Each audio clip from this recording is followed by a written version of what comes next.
प्यारे दोस्तों, मैं आपको 400 शब्द की डिक्टेशन 5 मिनट में 80 शब्द प्रति मिनट की गति से बोलने जा रहा हूं। रेडी स्टार्ट करते ही यह डिक्टेशन शुरू हो जाएगी।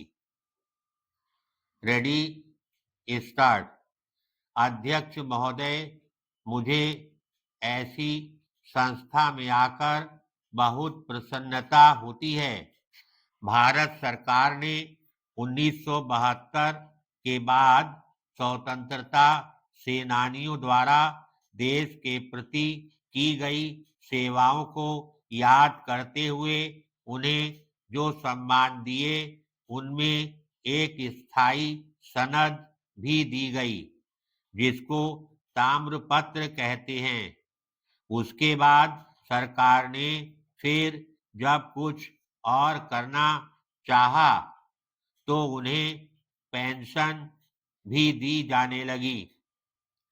यह पेंशन एक सहायता नहीं बल्कि एक सम्मान है, जिसे भारत सरकार भी देती है और अब कुछ प्रांतीय सरकारें भी इसमें अपना योगदान दे रही हैं।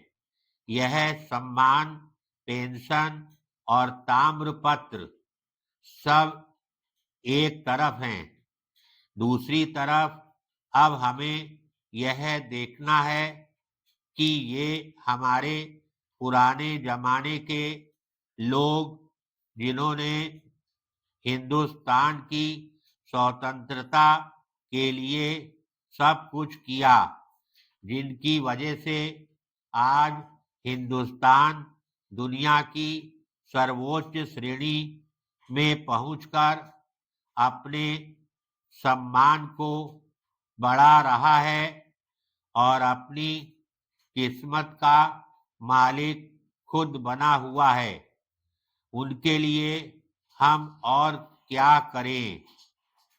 इसके साथ साथ एक महत्वपूर्ण बात यह है कि इंसान को राजनीतिक स्वतंत्रता के साथ साथ आर्थिक स्वतंत्रता भी मिलनी बहुत जरूरी है, और जो अभी तक हम उस आर्थिक स्वतंत्रता को पूर्ण नहीं कर पाए, उसमें आप जैसे स्मरणीय लोगों का योगदान अब भी हो सकता है। पैराग्राफ।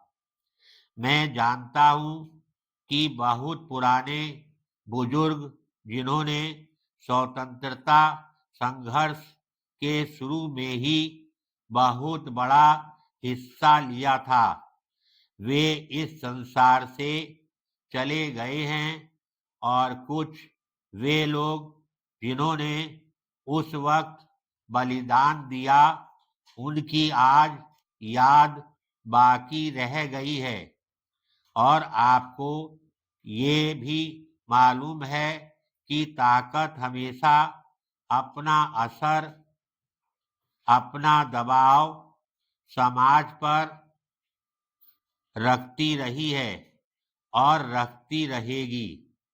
इसलिए यह जरूरी है कि हम स्वतंत्रता के संग्राम में हिस्सा लेने वाले लोग बिल्कुल खामोश होकर न बैठ जाएं।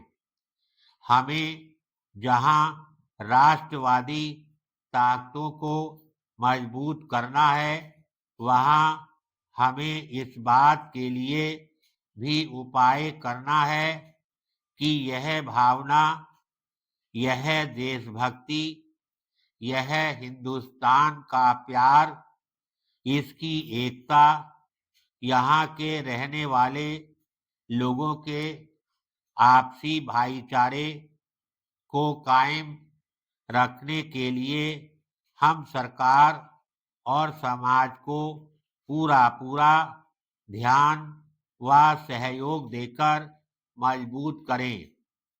मुझे आशा है कि इस मामले में हमारा समाज और हमारी सरकार ढील नहीं बरतेगी और वह आदर सम्मान स्वतंत्रता सेनानियों को ही नहीं बल्कि उनकी संतान को भी मिलता रहेगा, क्योंकि उनके खून के अंदर देशभक्ति है। धन्यवाद।